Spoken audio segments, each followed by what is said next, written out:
যেই সমাবেশে যে মানুষগুলো উপস্থিত রয়েছেন তারা আমার ২৪-এর অভ্যুত্থানের সহযোদ্ধা। আমরা এই ২৪-এর অভ্যুত্থানের শুরু থেকেই যখন এমন অনেকেই রয়েছে, অনেক ব্যক্তি, অনেক গোষ্ঠী যাদের সাথে আমরা বিভিন্ন প্রয়োজনে যোগাযোগ করতে চেয়েও বা করেও যোগাযোগ করে উঠতে পারিনি, কিন্তু আজকে আমার সামনে আমার যারা সহযোদ্ধারা রয়েছেন তাদেরকে আমরা প্রত্যক্ষ এবং পরোক্ষভাবে পেয়েছি। এই অভ্যুত্থানের রাজপথে থাকা, পরামর্শ দেওয়া,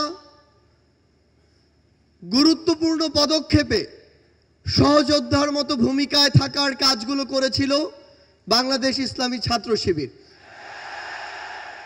আমরা আমাদের জায়গা থেকে স্পষ্ট একটি জিনিস বলতে চাই যে কেউ কোনোদিন কোনো সত্যকে চাপিয়ে রাখতে পারে না।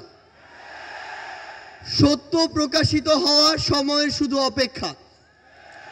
এই ফ্যাসিস্ট বিরোধী যে এক বিপ্লব, এই বিপ্লবে আমার সামনে উপস্থিত থাকা আমার সহযোদ্ধাদের বিপ্লবী সালাম। বিগত ১৬ বছরে খুনি শেখ হাসিনা যাকেই তার পটেনশিয়াল থ্রেট মনে করেছিল তাকেই যেভাবে পেরেছে নানা উপাধি দিয়ে, নানা তকমা দিয়ে ব্লেম গেম খেলা যেটি ছিল সেই খেলায় মেতে উঠেছিল। আমরা দেখেছি অনেক নিরপরাধ মানুষকে, অনেক নিরপরাধ আলেম ওলামাকে কিভাবে শুধুমাত্র তার পটেনশিয়াল থ্রেট মনে করার কারণে জেলখানা থেকে শুরু করে হামলা, মামলা, নির্যাতনের মাধ্যমে হত্যা করেছে। আমরা আমাদের জায়গা থেকে মনে করি যে বাংলাদেশ ইসলামী ছাত্র শিবির সহ বাংলাদেশের এমন অনেক গুরুত্বপূর্ণ ব্যক্তি ছিল, সংগঠন ছিল যাদেরকে এই খুনি শেখ হাসিনা বাংলাদেশে, এই স্বাধীন দেশে বেঁচে থাকাটা তাদের জন্য দুঃসাধ্য করে রেখেছিল। আমরা আমাদের জায়গা থেকে শুধু আপনাদেরকে একটি কথাই বলতে চাই, খুনি শেখ হাসিনা যেভাবে আপনাদেরকে সহ অনেককেই রিপ্রেজেন্ট করার চেষ্টা করেছিল, বাংলাদেশের বর্তমান প্রজন্ম সেটিকে কিন্তু বিশ্বাস করে না।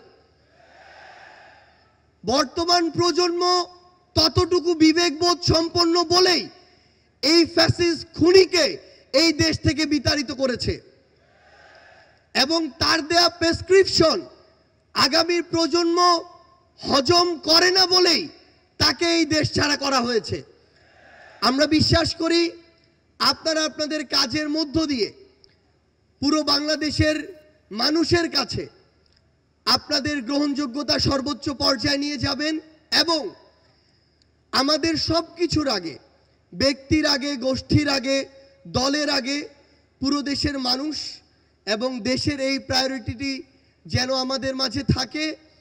আমরা বিশ্বাস করি ২৪-এর অভ্যুত্থানে আমরা একসাথে হাতে হাত রেখে, কাঁধে কাঁধ মিলিয়ে, এমনকি পরিকল্পনার টেবিলে একসাথে বসে যেভাবে আমাদের কাজগুলো করেছি, আগামীর বাংলাদেশ গঠনে দেশের স্বার্থকে সবার আগে রেখে আমরা একইভাবে ঐক্যবদ্ধভাবে কাজ করে যাব।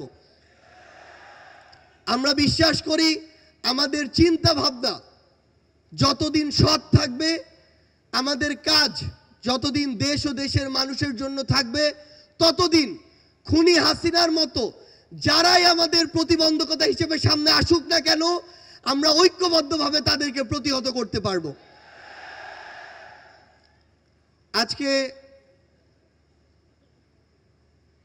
এই কেন্দ্রীয় সমাবেশে আপনারা যারা উপস্থিত হয়েছেন, আপনাদের সকলকে এই অভ্যুত্থান পরবর্তী নতুন বাংলাদেশে, সংগ্রামের বাংলাদেশে আমরা সংগ্রামী শুভেচ্ছা জানাতে চাই। আপনাদের সাথে আমাদের আবারও দেখা হবে। যতক্ষণ আমাদের পথ সত্যের, যতক্ষণ আমাদের চিন্তা ভাবনা মানসিকতা ন্যায়ের, ততক্ষণ আপনাদের সাথে আমাদের আবারও দেখা হবে, হয় সংগ্রামের রাজপথে অথবা বিজয়। ধন্যবাদ সবাইকে। ইনকিলাব জিন্দাবাদ।